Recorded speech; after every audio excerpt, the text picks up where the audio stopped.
Hi friends, எல்லாருக்கும் வணக்கம்.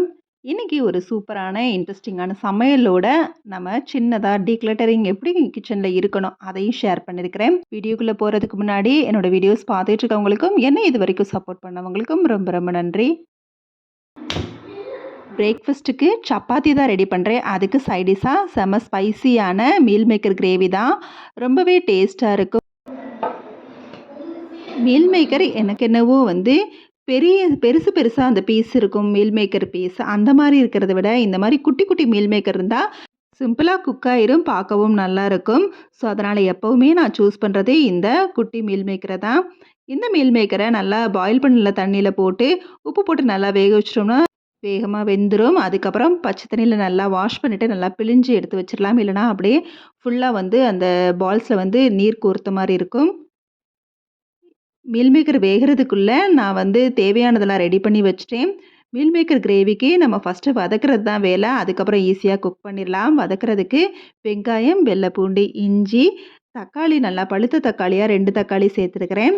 So, அதோட கொஞ்சமாக முந்திரி பருப்பும் ஸ்பைஸியாக இருக்கும். முந்திரி பருப்பு போட்டால் கொஞ்சம் ரிச்சாக இருக்கும். தேவைப்பட்டால் சேர்த்துக்கோங்க.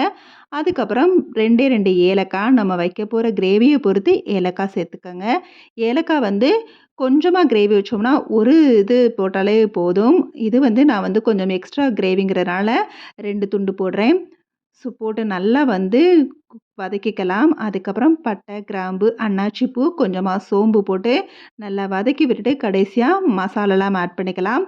மிளகாய்த்தூள், மஞ்சள் தூள், கொஞ்சமாக தனியாத்தூள் போட்டு நல்லா வதக்கி விட்டுக்கலாம். அவ்வளோதான், இந்த பொடிகளை போட்டாலே போதும். அதுக்கப்புறம் நம்ம ஸ்டவ்வை ஆஃப் பண்ணிவிட்டு கொஞ்சம் நேரம் ஆறுனதுக்கப்புறம் நம்ம மிக்சியில் போட்டு அரைச்சி எடுத்துக்கலாம். எப்போவுமே சூடானதை வதக்கி வச்சு அப்படியே நீங்கள் அரைக்காதீங்க. ஏன்னா நம்ம அரைக்கிறப்பயே அந்த மிக்சி சூடே வரும். ஸோ, அதனால் ஆற வச்சு நல்லா அரைச்சிக்கிட்டா போதும்.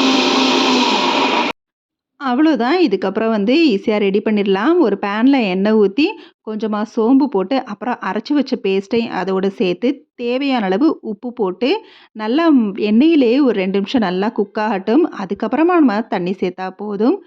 நல்லா வதக்குனதுக்கப்புறம் கொஞ்சமாக தண்ணியை ஆட் பண்ணிக்கலாம். ஆட் பண்ணி நல்லா ஒரு 10 நிமிஷம் போல் நல்லா குக் ஆகட்டும். மீடியம் ஃப்ளேம்லேயே வச்சுக்கோங்க. அதுக்கப்புறம் கரம் மசாலா சேர்த்து ஒரு 5 நிமிஷம் நல்லா மீடியம் ஃப்ளேமில் வச்சு குக் ஆனதுக்கப்புறம் கொஞ்சமாக தேவைப்பட்டால் பட்டரை ஆட் பண்ணிக்கலாம். இதில் தேவைப்பட்டால் ஒரு 1 1/2 ஸ்பூன் அளவு சுகரும் ஆட் பண்ணிக்கலாம். கொஞ்சம் இனிப்பு கலந்த டேஸ்ட்டு அந்த பன்னீர் பட்டர் கிரேவி மாதிரி வரும். நான் இன்றைக்கி சுகர் எதுவும் சேர்க்கலை. பட்டர் போட்டு நல்லா ஒரு 5 நிமிஷம் கொதிச்சதுக்கப்புறம் நம்ம மீல் மேக்கரை போட்டு ஒரு 10 நிமிஷம் மீடியம் ஃப்ளேம்லேயே வச்சு கொதிக்க விட்டுக்கலாம். நான் அந்த நேரத்துலேயே சப்பாத்தியும் போட்டு எடுத்துக்கிட்டேன். மொத்தமாக நம்ம ரெடி பண்ணி வச்சுட்டு எல்லாருமே ஃபேமிலியாக உட்காந்து சாப்பிட்றப்ப அதில் ஒரு திருப்தி இருக்கும். கடைசியாக கசூரி மேத்தி அப்படி இல்லைனா மல்லித்தலையை தூவி இறக்கிடலாம். சூப்பரான ஸ்பைசியான மீல் மேக்கர் கிரேவி ரெடி ஆயிடுச்சு.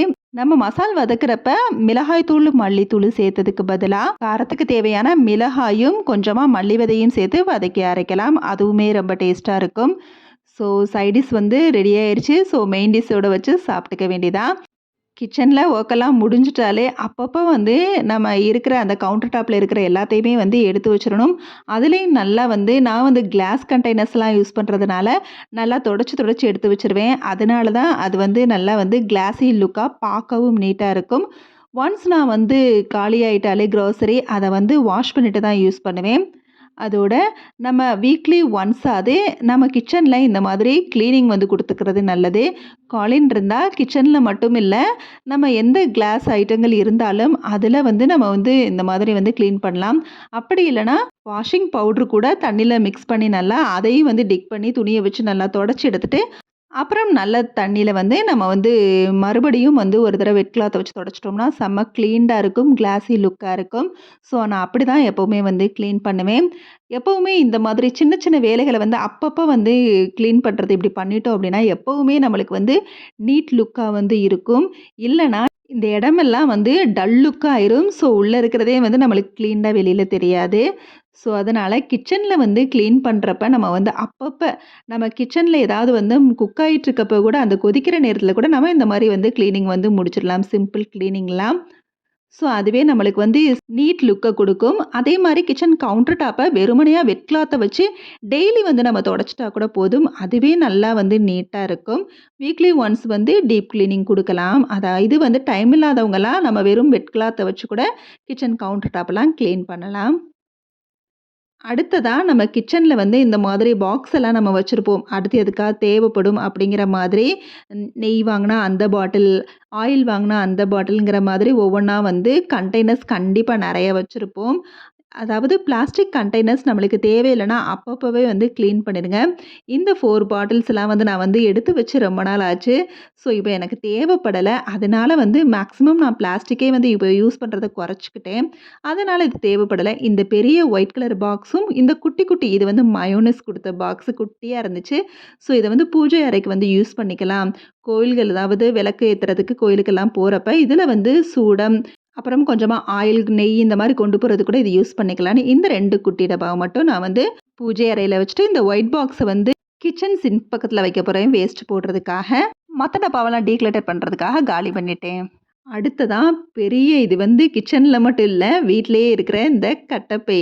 எல்லாமே கட்டப்பை பைத்தியமா. எப்ப வந்து கட்டப்பை வந்து கிடைக்காதோ, அப்ப சுத்தமா கிடைக்காது. வந்துச்சுன்னு வச்சுக்கோங்க, அப்படியே மடமடன்னு சேர்ந்துரும். அதனால இந்த கிச்சன்ல இந்த இடத்துல நான் அடிக்கடி வந்து எடுத்து வைப்பேன். ஆனா ஒரு 2 கட்டப்பை தான் வச்சிருப்பேன். எப்படிதான் இவ்ளோ பல்கா வந்து ஸ்டோர் ஆகுதுன்னே எனக்கு தெரிய மாட்டேங்குது. ஸோ அதனால வந்து அடிக்கடி வந்து கிளீன் பண்ற மாரி தான் இருக்குது.